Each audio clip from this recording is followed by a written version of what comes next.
The United States is facing a major spike of coronavirus infections ahead of the holidays, with nearly 930,000 new cases reported over the past week.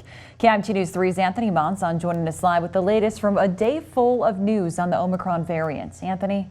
Well, Katie, I'm reminded of a conversation that I had with a Mayo Clinic expert after Minnesota's first Omicron case was identified a few weeks ago. He told me in the days ahead, it would essentially be a survival of the fittest between the Delta and Omicron variants to see which would become the nation's dominant strain. Well, tonight it appears Omicron has decidedly come out on top, proof of which is now apparent following an announcement from the Minnesota governor's residence today. Last evening, Monday evening, we tested positive with a PCR test. Governor Walz says he, his wife, and his son Gus have all tested positive for coronavirus. Walz shared his son tested positive over the weekend and has experienced mild symptoms. He and his wife Gwen tested positive just last night and have so far not seen any symptoms. The governor's family is fully vaccinated. He and his wife have both received booster shots. Like so many Minnesotans, this is what happens. The Omicron virus or variant and others are out there, but the fact of the matter is that we have the vaccines and we have protocols that help make this doable, keep folks out of the hospital. It's disappointing. I'm looking forward to Christmas with my relatives, my family. Looking forward to winning the Yahtzee and the euchre tournaments, which I pride myself on. But those things will have to wait. The governor says he will quarantine over the next 10 days and continue working from home until he tests negative for the virus.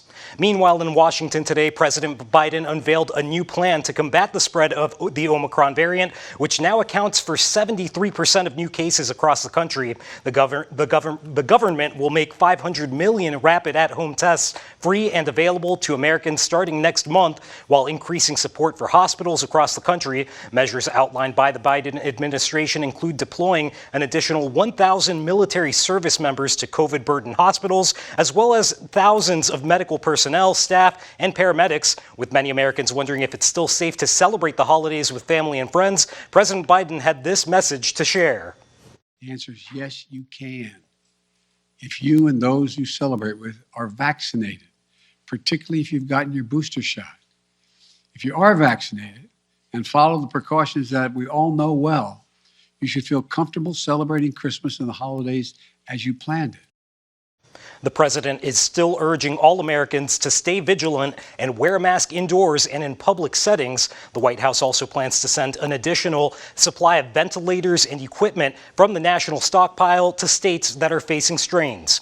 And here in Minnesota, the state's positivity rate has been trending downward, but a leading expert from the Twin Cities is warning a viral blizzard may be ahead for all 50 states. Dr. Michael Osterholm of the University of Minnesota says a largely unboosted U.S. population going into the holiday season is set to create a perfect storm, challenging healthcare systems from coast to coast. Unlike the regional hotspots we've seen in the past with the Delta variant, Dr. Osterholm believes Omicron will affect all areas of the country simultaneously. While experts believe Omicron may cause less severe illness, Osterholm says its potential impact to the nation as a whole poses a serious risk. You're looking at a virus that's being transmitted many, many times more effectively than Delta. So what you have is the intersection between less severe illness, but a heck of a lot more cases. And so if you add up the absolute number, that's where the challenge is right now. Dr. Osterholm adds we can expect between 10 and 30% of healthcare workers to be infected with the Omicron variant as it surges across the country. Just yesterday, officials confirmed the first Omicron-related death in the U.S. in Houston, Texas. Katie? All right, thank you, Anthony. The World Health Organization says globally, Omicron cases are doubling every 1.5 to 3 days.